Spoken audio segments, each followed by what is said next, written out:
जय जिनेन्द्र। भगवान आदेश्वर दादा से लेके भगवान महावीर स्वामी जी को प्रणाम। और जिनके दिमाग में बार बार ऐसी सोच आती रहती है वैसे पवित्र आत्माओं को भी प्रणाम। और आज के हमारे दूल्हे राजा सुरेश जी पूर्णिमा जैन जी को भी प्रणाम, क्योंकि मेरा ये सौभाग्य रहा है। मेरी उम्र है 63 साल की उम्र है। 18 साल से मैं सोशल में हूं। आप भारत जैन महामंडल का नाम लो, भारतीय जैन संगठन का नाम लो, भारत जैन महामंडल का नाम लो या जीतो का नाम लो, सब लोगों ने समय समय पर जैनों की एकता का प्रयास किया है और करते रहेंगे। सुरेश भाई, 1 मिनट आपके लिए बताऊंगा। सुरेश भाई का हमारा वो भी जीतो के चीफ पैटर्न है, मैं भी जीतो का चीफ पैटर्न हूं।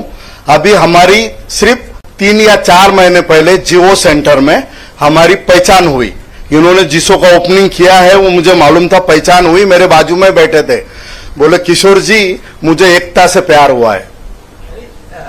मैं बोला एकता से सबको प्यार है, क्योंकि जैन समाज में अगर आप साधु संतों से बात करेंगे, अच्छे श्रावकों से बात करेंगे, तो आपको बातों में ऐसा घुमा देंगे तो आपको थोड़ी देर लगेगा एकता है। और हॉल से जैसे बाहर जाएंगे वो एकता किधर जाती है अपने को मालूम नहीं पड़ता है।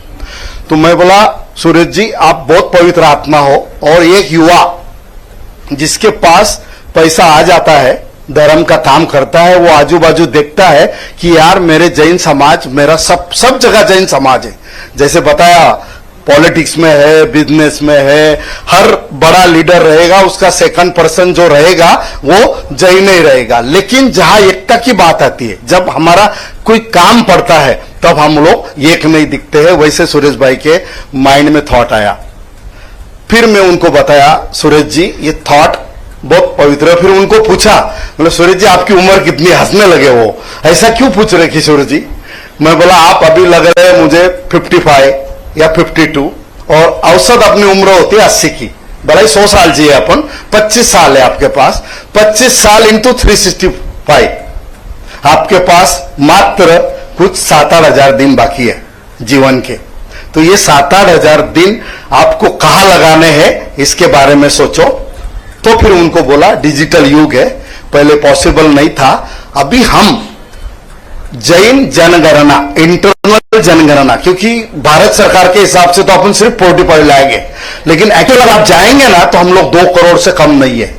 आपको बहुत सारी जगह आप ऐसी मिलेगी जिनको अपन रिकॉर्ड में है ही नहीं, तो 2 करोड़ है। तो आप ऐसा आप करो, आप भी है, सब संस्थाएं मिलकर अपन ये बात अपन आगे लेके जाएंगे कि डिजिटल माध्यम से। और ये भी छोटा काम नहीं है, भले ही आप संघों से चालू करो, धीरे धीरे धीरे शुरुआत होगी। और जब हमें डेटा सबका मिल जाएगा तो हमको मालूम होगा कि हम क्या है। अभी भी हमको पूरा मालूम नहीं है।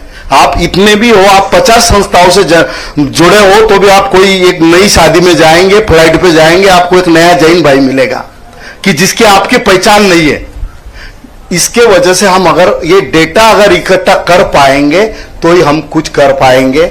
रही बात पॉलिटिक्स की, उसमें मैं नहीं जाना चाहूंगा। जो सरकार समय समय पे आती है वो जैनों का यूज लेती है। और हमारा, जैसे भाई ने बताया, हमारा काम व्यापार का है। व्यापारी आदमी जो सरकार सीट पे रहेगी उसके पीछे, तो उसको जाना ही पड़ेगा, वो एक अलग सब्जेक्ट। व्यापारी आदमी अपन, अपने को कोई भी सरकार रहेगा। लेकिन ये गलत फहमी में मत रहना, आप जब तक अंदर से एक नहीं होंगे और अपना हक नहीं मांगेंगे। और मैं बहुत ज्यादा लंबा टाइम नहीं लूंगा। मैं अभी इस्राइल और इराक और अमेरिका युद्ध चल रहा है। कभी कभी बहुत बड़ा भाई मेरे बहुत बड़े आदमी से मेरी पहचान है, मेरा सब कुछ हो जाएगा। इस्राइल ने ऐसा सोचा मेरी अमेरिका से पहचान है, मैं 1 मिनट में इराक को खा जाऊंगा। ये गलत फहमी में मत रहना। हम देख रहे हैं, मैं ये नहीं पूछूंगा कौन बड़ा है और कौन छोटा है। आज 20 दिन हो गए, युद्ध चालू है। और जैनों ने ये ख्याल में रखना चाहिए, कोई भी बड़ा भाई उनका ख्याल नहीं रखेगा। आप पे बीते भी ना, आप पे बीतेगी तो आपको ही आपका ख्याल रखना पड़ेगा। और अभी हर आदमी, मैं देख रहा हूं शेयर मार्केट में इधर उधर इतना पैसा कमाने में लगा है, लेकिन उसको पता ही नहीं है मेरा बच्चा क्या कर रहा है। और हम लोग इधर जैन एकता की बात करें, उसको ही don't know what his son is doing. तो हमें एक करके ये करना होगा, तो हम लोग धीरे धीरे धीरे धीरे आगे बढ़ेंगे।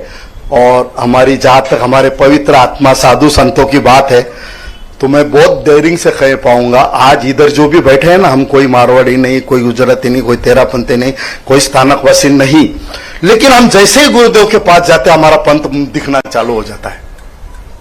और ये हमारा बहुत माइनस पॉइंट है। भगवान महावीर स्वामी जी की ये संतान पूरी दुनिया में जिसका नाम होता है, वो गुरु भगवंतों के पास जाके और ये अपनी अंतरात्मा को पूछना, मैं बहुत डेयरिंग से बोल रहा हूं। मुझे अगर मैं स्थानकवासी हूं तो मेरे संप्रदाय में भी तकलीफ होगी। 4 संतों के दर्शन को जाऊंगा, क्या काव्या जी आप क्या बड़बड़ कर रहे हो आजकल, लेकिन नहीं, ये फैक्ट है।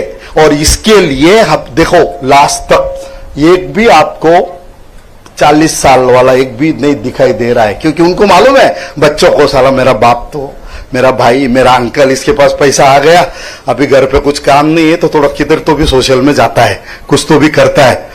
बोले भैया हमारी इमेज हो गई है। मेरी लड़की जो है, she is a DM cardiologist sir, Nanavati hospital में है।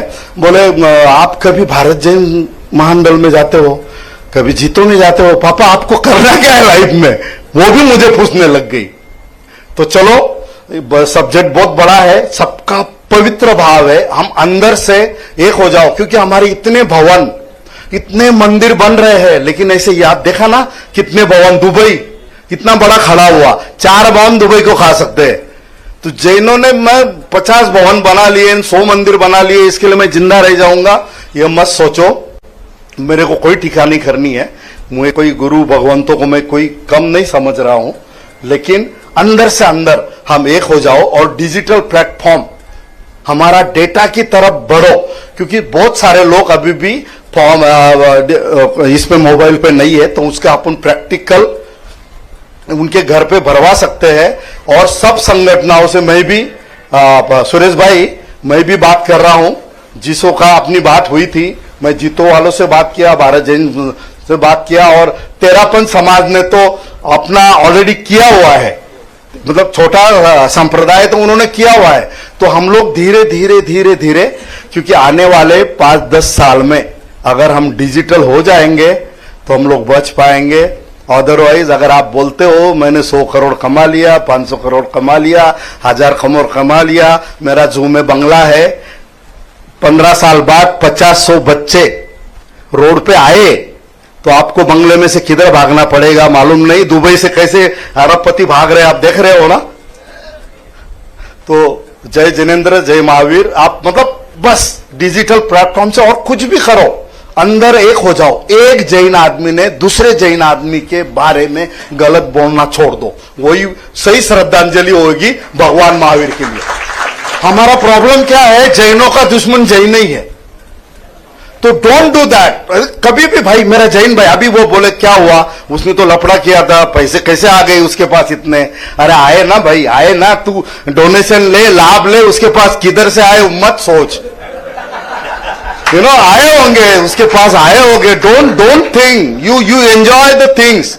उसको भी बेचारे को उसने रातों की नींद हराम की होगी, 16-16 घंटा काम किया होगा, इसके लिए उसके पास पैसा आया। तो प्लीज अंदर से एक हो जाओ। और आपका छोटा भाई, बड़ा भाई, आप जब भी पुकारेंगे, ये जब तक ये शरीर में जान है तब तक मैं सोचूंगा जैन। और आप, मैं जैन नहीं क्यों बोल रहा हूं, क्योंकि जैन आदमी कभी भी किसी का बुरा नहीं चाहता है। मैं जब जैन बोलता हूं तो मैं हिंदू भी हूं, मैं मुसलमान भी हूं, मैं क्रिश्चियन भी हूं, और मैं ईसाई भी हूं, क्योंकि हमारे भगवान महावीर स्वामी जी ने जो अनेक अंक का सिद्धांत दिया है, उधर कोई धर्म को थारा नहीं है। और हम जब धार्मिक हो जाते हैं तो छोटे हो जाते हैं। जय जिनेंद्र, जय महावीर, जय जिसो। जिसो जैन एकता महाअभियान से आज ही जुड़ें। आगामी तीर्थंकर भगवान महावीर स्वामी जन्म कल्याणक दिवस को जैन एकता दिवस के रूप में मनाएं।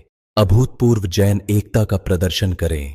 इस वीडियो को सभी जैन ग्रुप्स में अधिक से अधिक साझा करें और अखंड जैन समाज के निर्माण में सहभागी बने। धन्यवाद।